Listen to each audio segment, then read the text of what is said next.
Pemirsa, tim sukses bagi bakal calon gubernur Jakarta Pramono Anung dan pasangannya Rano Karno tengah dalam proses pematangan.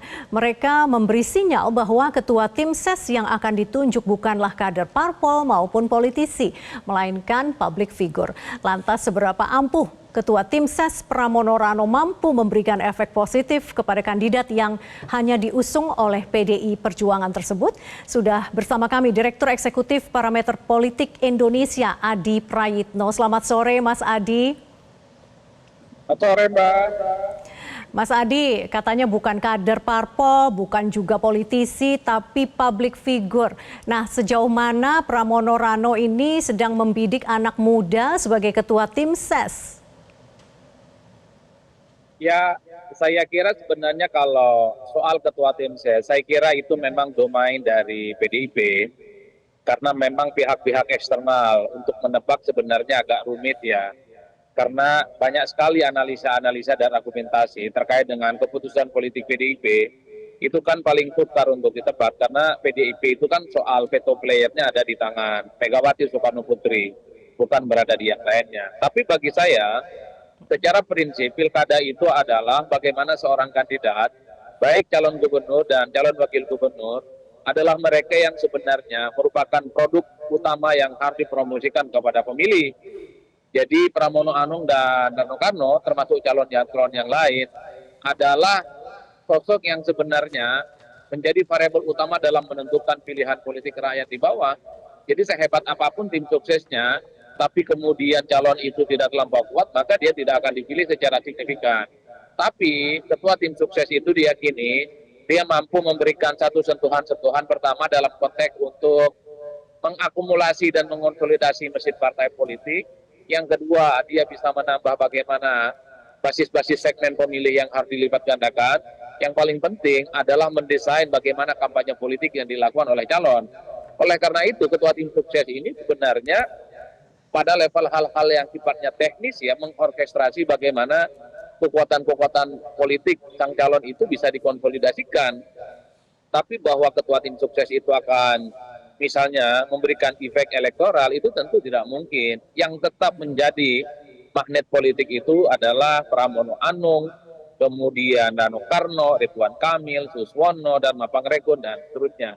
Jadi dalam konteks itulah bagi saya ketua tim sukses itu kan tidak perlu canggih-canggih amat.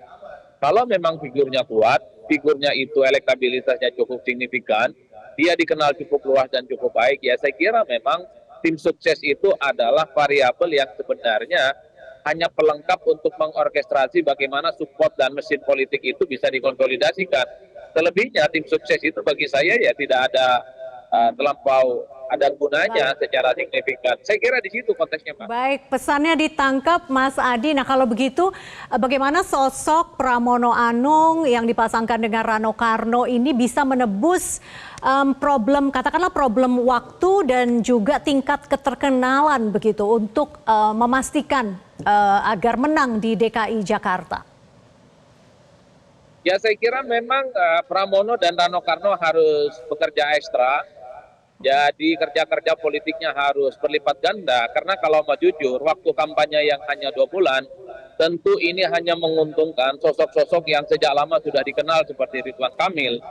Apapun judulnya, Ridwan Kamil ini kan sejak lama sudah dibicarakan di Jakarta. Billboard dan balihonya sudah muncul di mana-mana, OTW Jakarta. Bahkan di survei, Ridwan Kamil ini adalah nomor 3 setelah Anies dan setelah Ahok. Setelah Anies dan Ahok tidak maju, maka bisa dipastikan bahwa elektabilitasnya yang paling tinggi hari ini adalah Ridwan Kamil.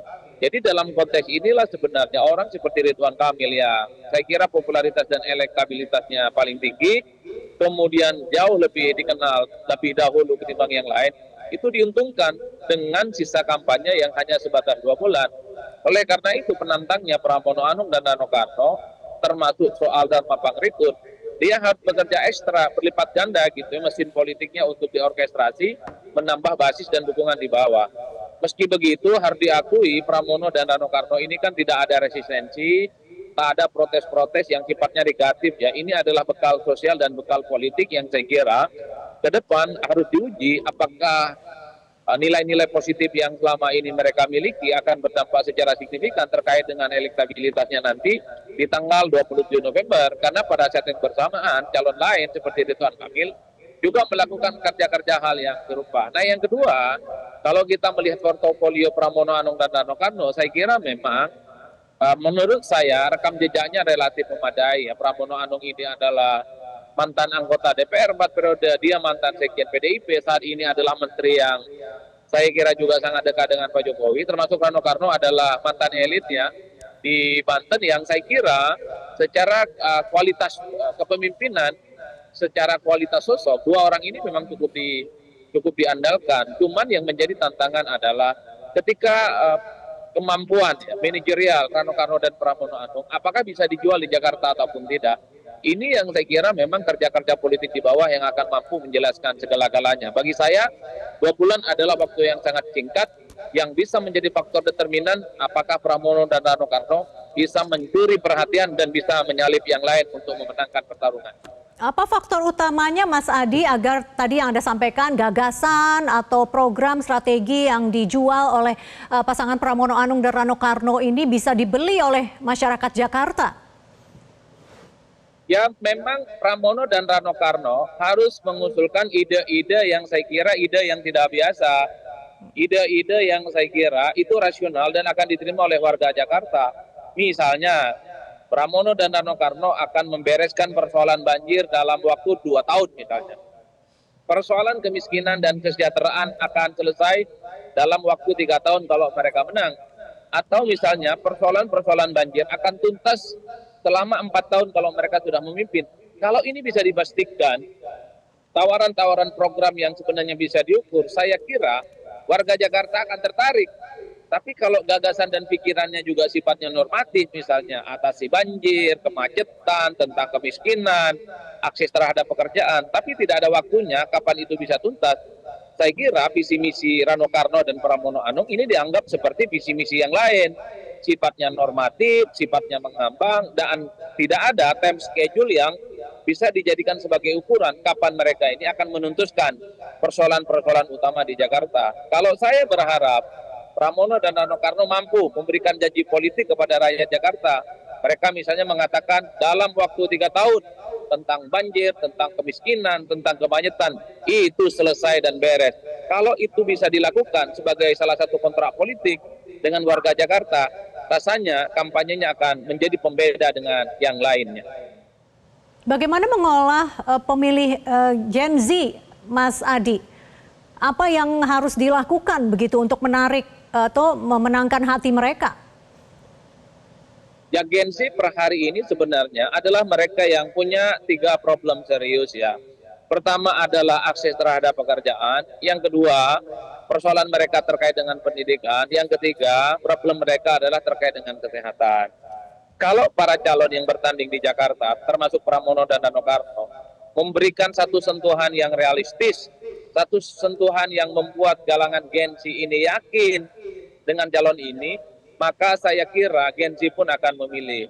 Oleh karena itu, bagi saya visi misi dan gagasan yang disampaikan oleh calon, salah satunya Rano dan Pramono Anung, bagi saya mereka harus mampu melakukan kontrak politik secara langsung dengan Gen Z. Jadi para Gen Z itu tantang secara terbuka untuk melakukan kontrak politik.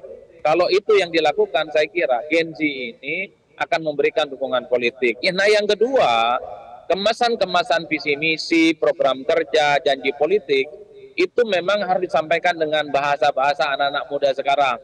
Sesuai dengan bahasa Gen Z, jangan menggunakan istilah-istilah yang sebenarnya tidak terlampau menyentuh mereka. Misalnya istilah-istilah mereka itu cukup melangit, sehingga persoalan-persoalan yang dihadapi oleh Gen Z itu tidak disentuh dengan yang baik. Jadi pendekatannya memang lebih soft, pendekatannya itu lebih lunak, sehingga Gen Z ini memberikan satu support dan pilihan politik kepada Pramono dan Rano Karno, termasuk kepada calon yang lain. Mas Oleh Adi karena itu, Praitno, karena Gen Z ini ada... Iya, Mas Adi Praitno, mohon maaf ini terbatas durasi. Senang sekali bisa mendapatkan perspektif dari Anda. Mas, selamat beraktivitas kembali, Mas Adi. Terima kasih. Jelajahi cara baru mendapatkan informasi. Download Metro TV Extend sekarang.